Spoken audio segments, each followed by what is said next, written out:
This is Gerardo Del Real with Resource Stock Digest. Joining me today is the Executive Director of Save Canadian Mining, Mr. Terry Lynch. Terry, how are you?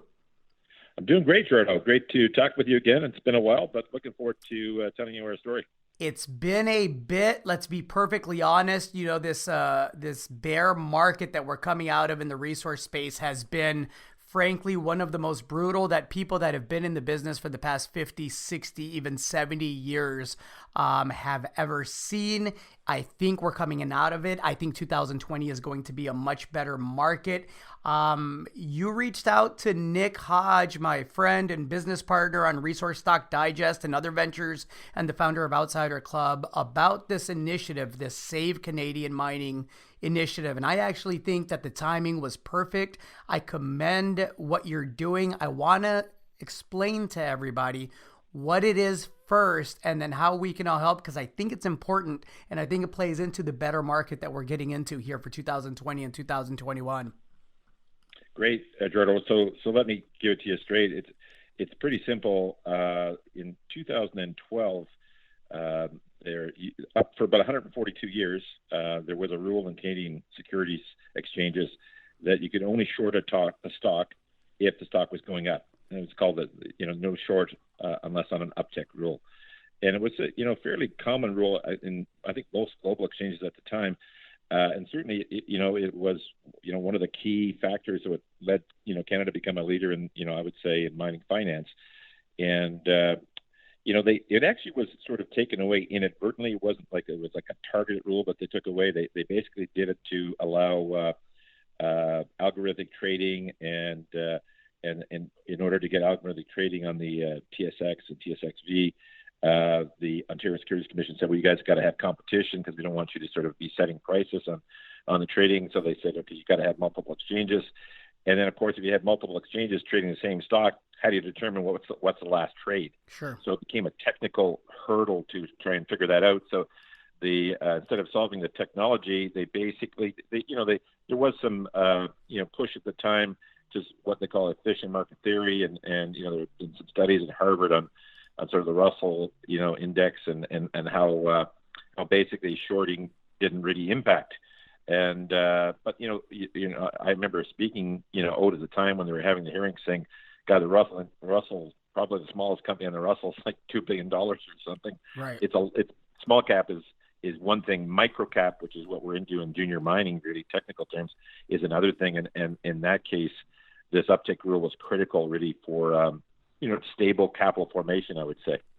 So what we're trying to do, really simply putting, is go back to what worked for 142 years and reinstate the uptick rule. That's really the primary objective of Save Canadian Mining. Now, the TSX Venture Exchange, according to your numbers, is down 245% more than commodity index since short selling was allowed. And this is the big reason why you're trying to get this overturned, right? That's correct. Yeah, I mean, the stats are, if they don't smack you in the face, nothing will. And that's TSXV overall. We believe, and we're ultimately trying to generate this now, if you could just segregate the mining securities only in the TSXV index, you're probably looking at more like 350% or 400% down, because and I know that, since then, mining stocks, a lot of them are down 90% plus, so Yes. it's ridiculous. I read some stat the other day from a reputable site talking that mining stocks are at a 100-year low. So, obviously we're in a cyclical business. We get that. We know that there are up booms and busts, and that's sort of par for the course, and nothing should change that. But this time it's different, Gerardo. This time it's different because there's a structural problem. It's not a commodity price problem. It's a structural capital formation problem, and we can fix that. And so just to be clear, you only want to restore the no short on the uptick rule on companies under $250 million, correct?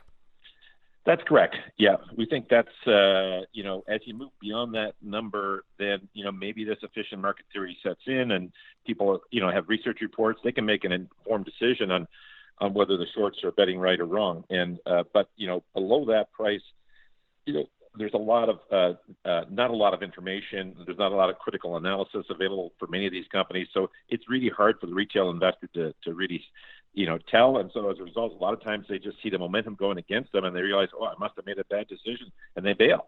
And unfortunately, that's caused crippling losses for investors. And obviously the stock prices have plummeted in the space. And of course, when people lose money, they don't reinvest. And that's where we're at in junior mining right now. Absolutely agree. Let's talk about some of the people and organizations that are behind this initiative. It's a pretty robust group of people.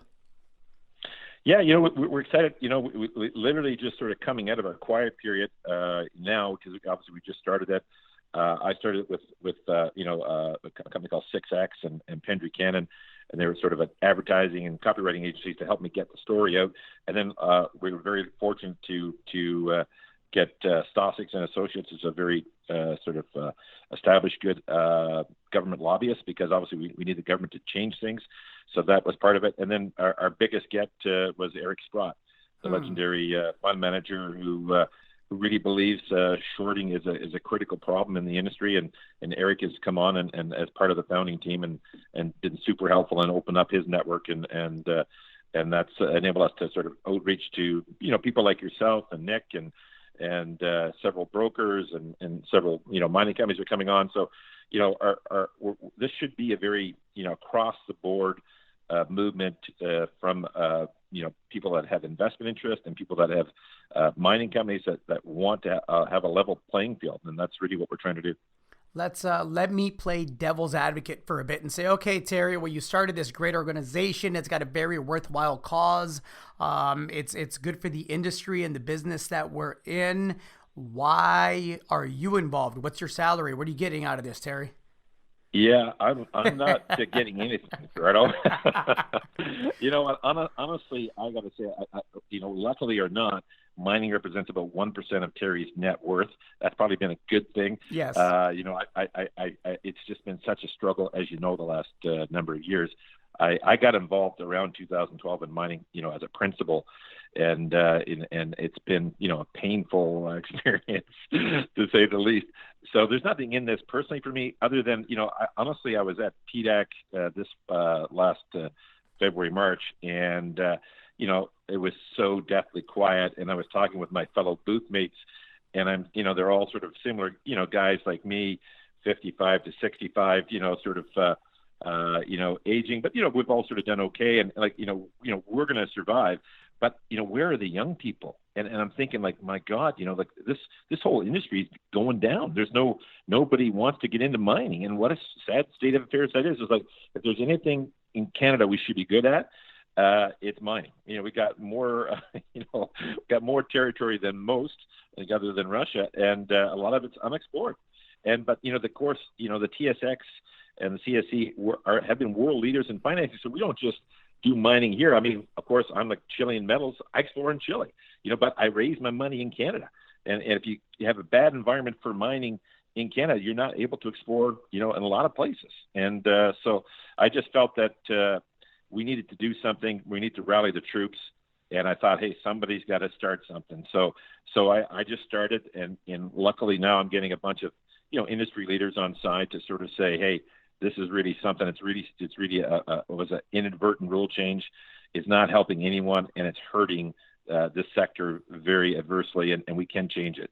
So, I've started to obviously spread the word and, talking to people like yourself and, I'll be Midas later in the end of this week and, Brian Lundeen, so the knowledgeable people are coming on side and recognizing, wow, hadn't really focused on this, but yeah, this is a big issue.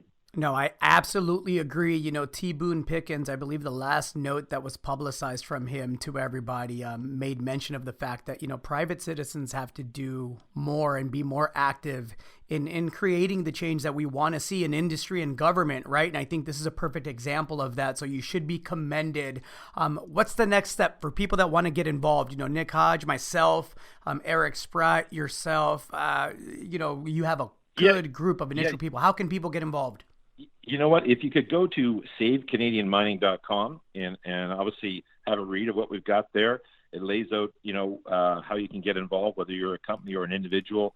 And we welcome all to participate in this, very necessary change to sort of restore confidence in the junior mining capital markets. And because honestly, Gerardo, I know you believe this.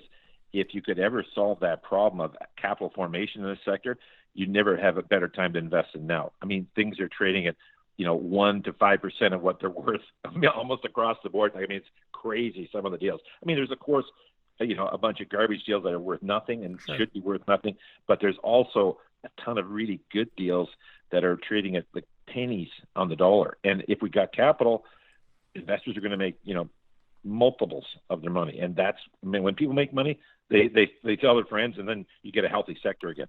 Agreed. SaveCanadianMining.com. We will put a link up. We're happy to help through Resource Stock Digest and individually. Terry, thank you so much for putting this together, for coming on, and frankly for reaching out, to leaders in the industry that agree with you.